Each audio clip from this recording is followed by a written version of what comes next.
Well, welcome to my morning commute. This is what I do every day. Wake up, go to the noodle shop, order a bowl of vegetarian noodles called Suzhou. They put seasonal vegetables in there. It's delicious. It's 8 renminbi, which works out to a little bit more than $1 US money.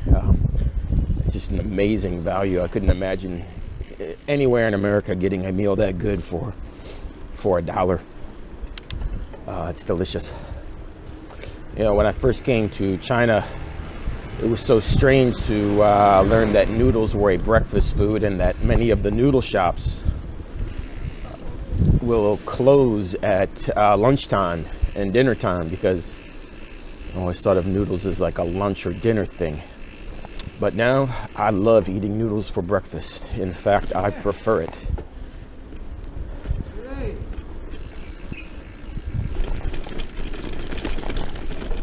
I would rather have noodles, that bowl of noodles for breakfast, than eggs and bacon.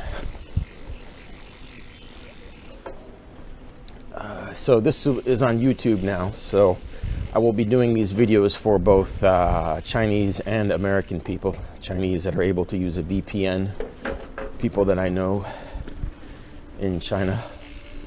And I'm going through what's called a hutong right now. These are little neighborhoods, like ancient neighborhoods, little shops and houses and public restrooms and community halls. You know, they're all over China, but they're gradually being replaced. There are less and less hutongs these days. But this is like a traditional Chinese neighborhood.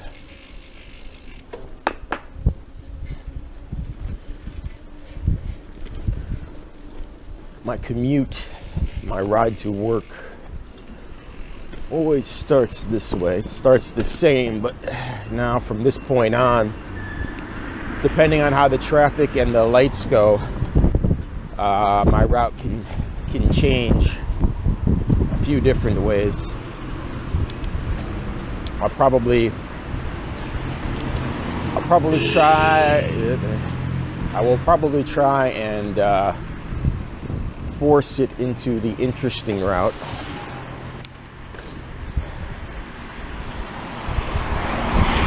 For the purpose of this video, but I just generally, whatever the traffic lights are doing, whatever the traffic is doing, that kind of decides for me which way I go to work. And you know, China's a great place if you're a bicyclist. You see like this bike path here. They are all over China. In America, when you commute to work by bike, you're often on the road with the other cars, and it's a lot more dangerous. And a lot of people in America are impatient with bicyclists on the road, so it's a big problem. But in China, it's wonderful. It's normal to ride your bike to work. Actually, you'll see most people are riding e-bikes here, electric bicycles. They're everywhere, so that's actually, the bike is uncommon here now. This used to be the land of bicycles, but now it's the land of electric bicycles. Sometimes I go straight here, but I'm gonna take a right because there's a interesting little street I want to go down.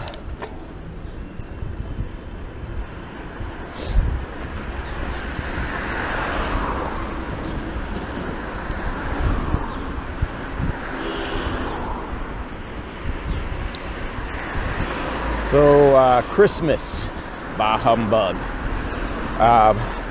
Actually, Christmas was enjoyable for me this year, but it's only because of the children I teach. I really liked buying gifts for them and watching their reaction when they got their gifts. And also, you know, talking about Santa with them and having fun trying to get them to be good so that Santa would bring them presents. I even had a little video that looks like it was a telecommunication a message from the North Pole, so it looked like Santa was giving them a message directly, and they really enjoyed it. So for me, that's why Christmas was enjoyable. But really, I don't really care too much about Christmas. For many foreigners, it's a very important holiday. It's an important day for them, and it's mainly, I feel, become a children's holiday, Santa Claus and gifts, and I think China really captures the spirit of that well. Chinese people have really embraced Christmas and have a lot of fun with it, and I think that's great to see. Christmas is also a religious holiday, and I am not a religious person. So for me, I'm not a kid and I'm not religious, so Christmas has little meaning. So I go kind of nuts when I get 50 messages wishing me a Merry Christmas. It's a day I don't really care about. I'm not anti-Christmas. I respect people's beliefs, but for me, it's just kind of gets a little annoying. I know people are just being nice, so I try to be polite, but to be getting so many messages about a holiday that you don't really care about, it's always, Merry Christmas. Oh, Merry Christmas to you. What are you doing? Nothing. Merry Christmas. Merry Christmas to you. What are you doing? Nothing. I think I will try to be a little more gracious in the future, but it takes a lot of energy. When you've been in China for a long time as a teacher, you get a lot of WeChat contacts. I have hundreds and hundreds and hundreds of WeChat contacts now. I've been here for 3 years.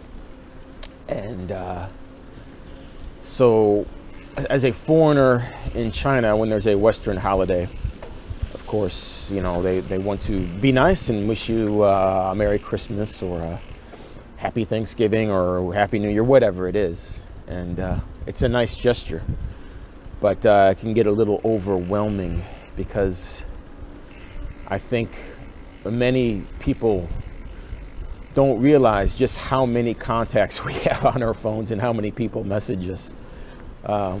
Especially if you're their only foreign friend, which is many people on my WeChat list. I'm their only foreign friend, so they all feel like they should wish me a Merry Christmas. So thank you, I do appreciate it. If I'm not very talkative, when you wish me a Merry Christmas, understand it's because I'm receiving sometimes 20 messages an hour. Well, maybe not that high, but sometimes at least 10. That just comes from living here for a long time. Oh, I wanted to talk about the street I'm going down. This is what's called a pedestrian street. I'm at the end of it now, but the street I just went down, they're all over China. They're like shopping streets. Usually you can't ride your bike or e-bikes, no vehicles down them, but because it's early and nothing is open, nobody cares. So I usually like to ride my bike down there and get away from the traffic and the honking. The honking is something it's really difficult to get used to in China. I know a foreigner that took a Chinese driving test, and it really explained to me why there is so much honking in China. Because for us foreigners, this is it's one of the culture shock things, is to hear so much horn honking, and it's really a lot of noise pollution. And I always kind of wondered why there was so much honking. And a foreigner I know took a driving test, and he went to look in his rear view mirror, and the Chinese instructor that was with him said, "No, don't look at that. You need to look forward." So nobody's looking to the sides or looking behind. There's not a lot of spatial awareness, so that's why there's a lot of honking.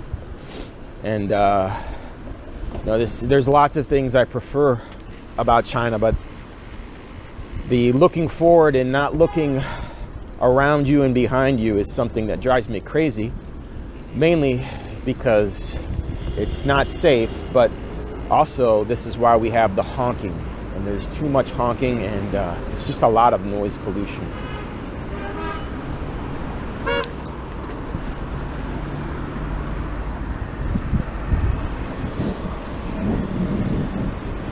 So it looks like it is going to get very cold in the next few days. Yes, I break a lot of traffic laws in China now. When in Rome, do as the Romans do. But it's going to get really cold in the next 3 days, and my main heater, it keeps popping the circuit breaker, so it's going to be a cold 3 days for me. And people think that I must be cold riding my bike to work. Actually, no. I sometimes sweat because I'm using so much energy riding my bike to work.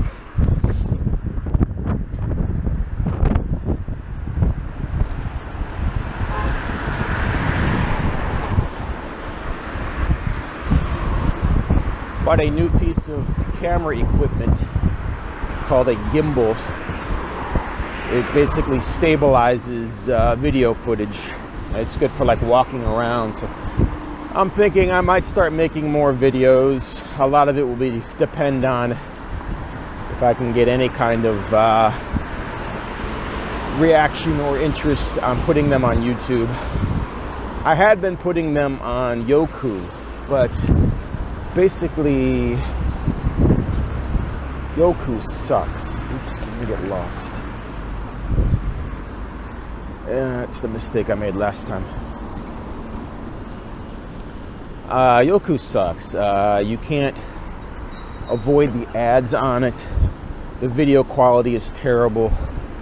They don't give you any revenue stream. Not that I'm going to make any money at all doing these videos, but at least YouTube, they share the money that they make from the advertisements. So I'm trying to go to YouTube, but I mainly do this for my Chinese friends here in China. So I'll be interested to see how many of them watch my videos on YouTube. How many of them will use a VPN to get here. So if you're watching this and you're in China, you're using your VPN. So this is sort of like an experiment. If I only get, I don't know, a few views or a dozen views, I'm not sure how much energy I will put into it. But it's always been more of something to entertain myself and document my time here. I kind of use my WeChat as what we call a scrapbook. Place where you could put like your memories and things. So a big part of why I do this is for myself.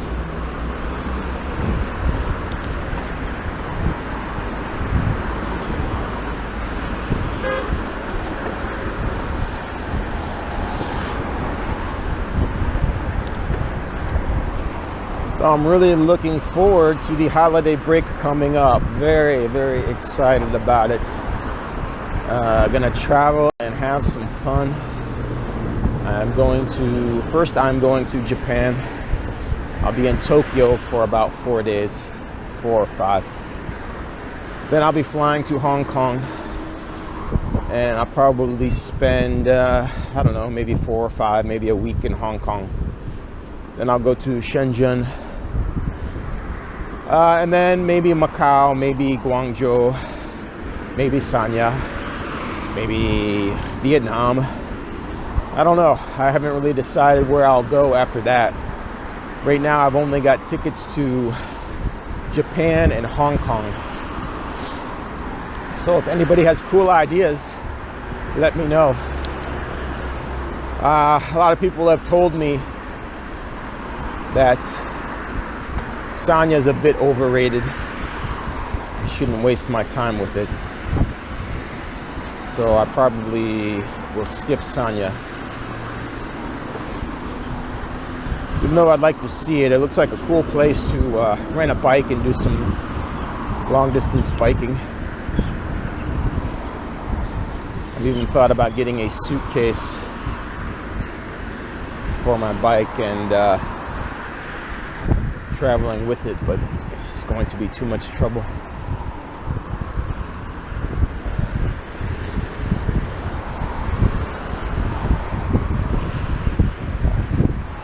So for anybody in America that has stumbled across this video probably out of curiosity about China or living in China, I'm going to school at what is called a bilingual international school. They are becoming very popular in China. They are, growing like a wildfire, and I think they're really going to have a difficult time getting enough foreign teachers, especially good foreign teachers, in these schools, because things like the internet and the pollution make it difficult to attract foreigners. I come to China because I have a deep interest in the culture and the history and the food and the language. So I'm here in China for China, and let me say I've enjoyed it. It's been great.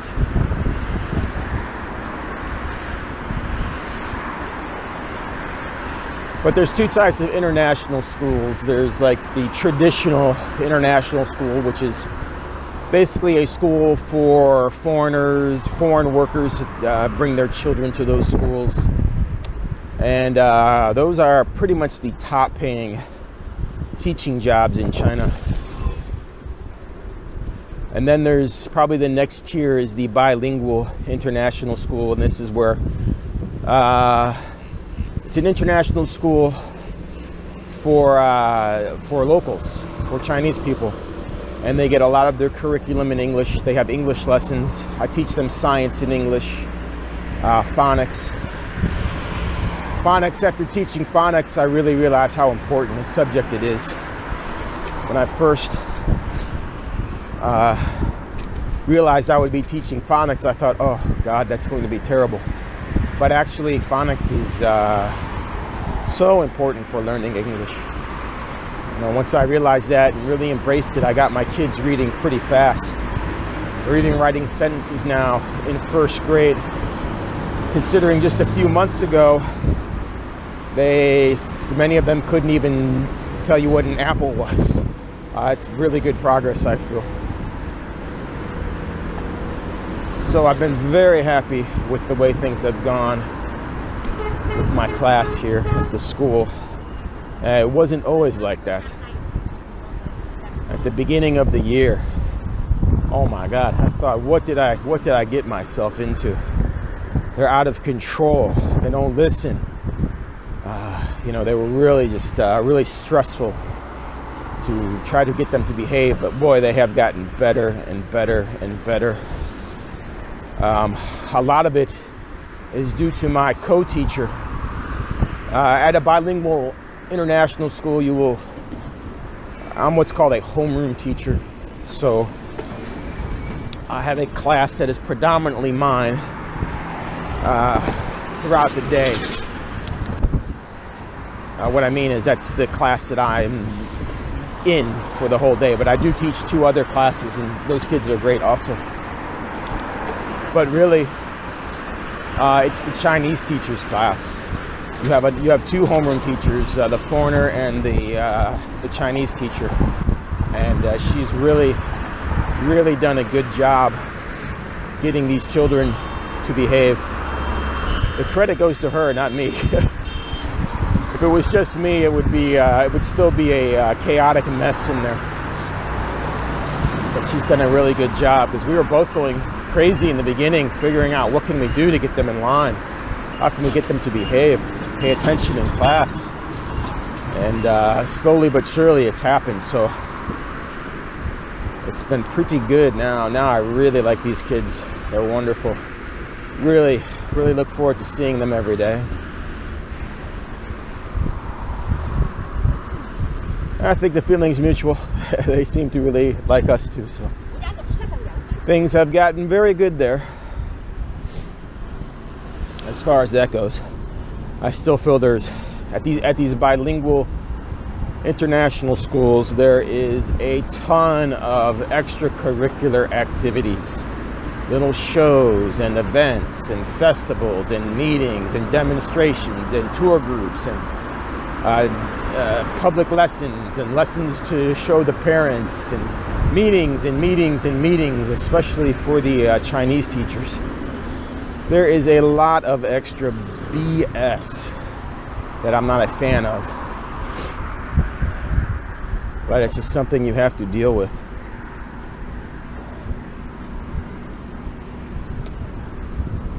And these schools are becoming very popular, and I can see why now that I've worked there for a bit. If I had a child in China, I would want them going to one of these schools and not the regular schools, because I see just how much exposure to different things they're getting. They're getting a very well-rounded education, especially if there's any chance that they will travel or study abroad once they get older.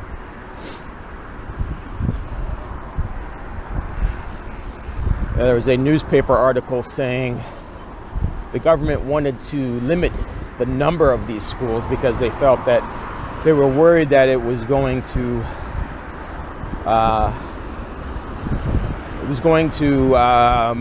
bring about a decline in knowledge of Chinese culture and traditions.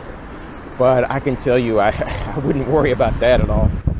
I had another student that I teach, an adult student, on WeChat say, yeah, I agree with that.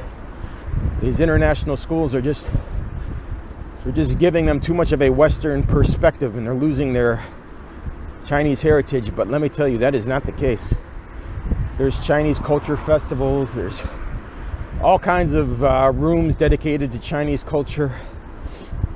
All kinds of rooms dedicated to Chinese instruments, calligraphy, tea ceremony rooms, buchun rooms.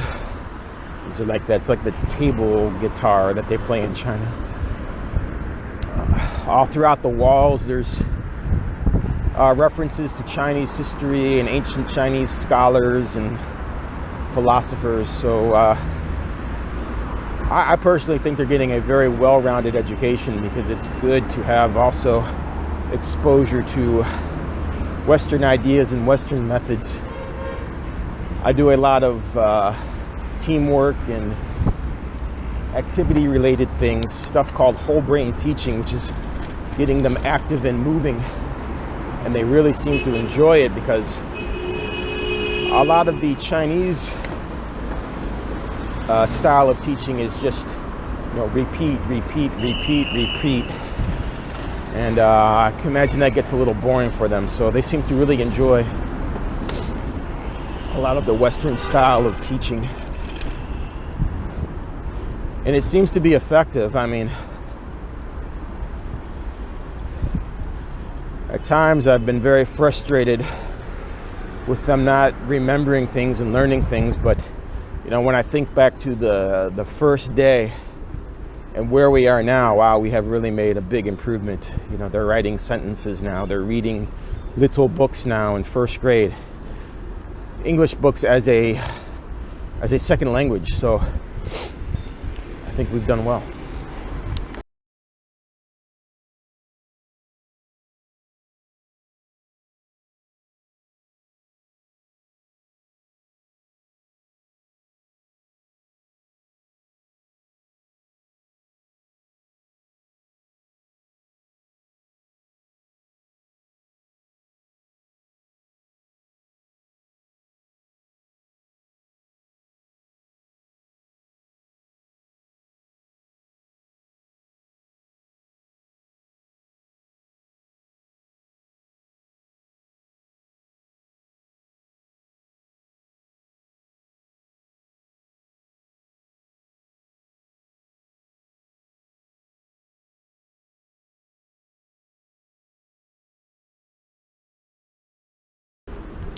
Well, this is a little back road. This is like my little secret road.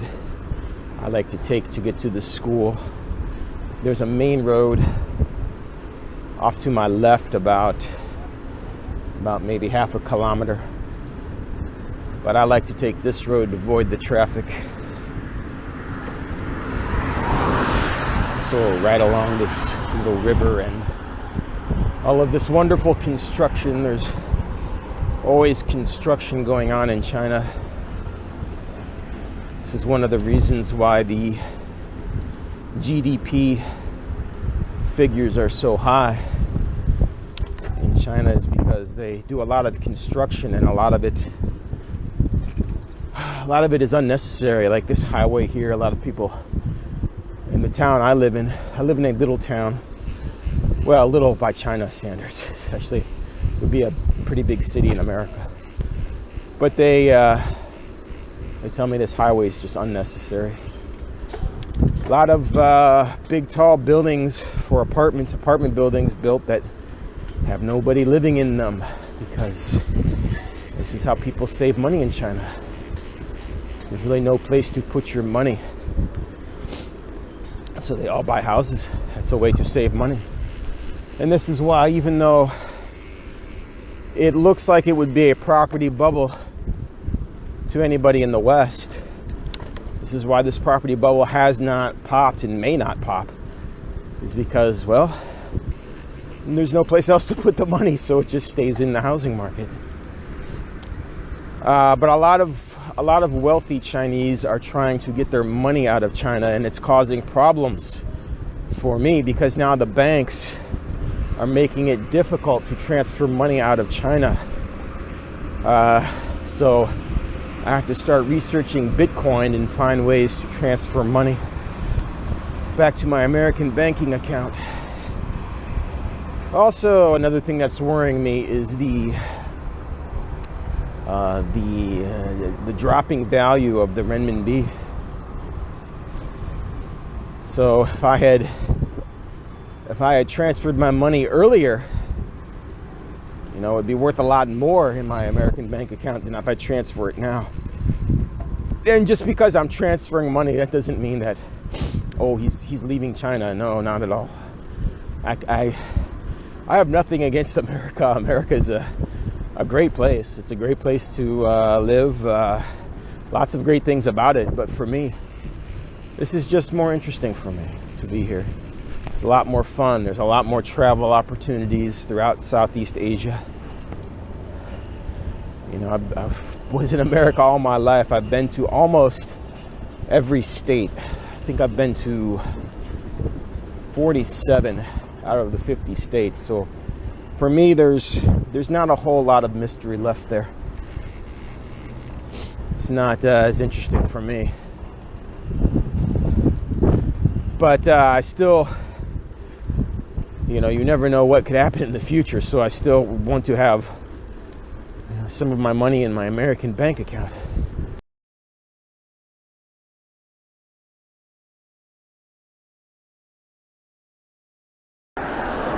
Okay, so coming up here is the international school. And the end of this video soon. You know, you'll see it as I ride towards it in a minute. It looks like, kind of looks like Hogwarts from the Harry Potter movies, or at least that's what people call it. They jokingly call this place Hogwarts. It's out in the middle of nowhere. These bilingual international schools are out in the middle of nowhere, and they're usually, the local government funds the building and everything. So I can't imagine how much money the guys at the top are making, because I know to send your kids to school here is not cheap. So here is my school coming up right here. You can take a look at it.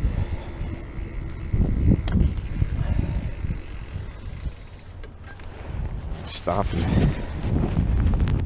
give it a quick look. And this is my daily ride to work. Looks like looking at the timer here, it took 45 minutes. It's pretty typical for bike Sometimes I take my e-bike, and it's 30 minutes by e-bike.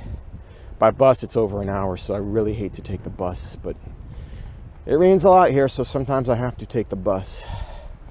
Well, I like that big clock tower, as I can kind of see as I'm coming in, and just how late or early I am. I'm actually early today.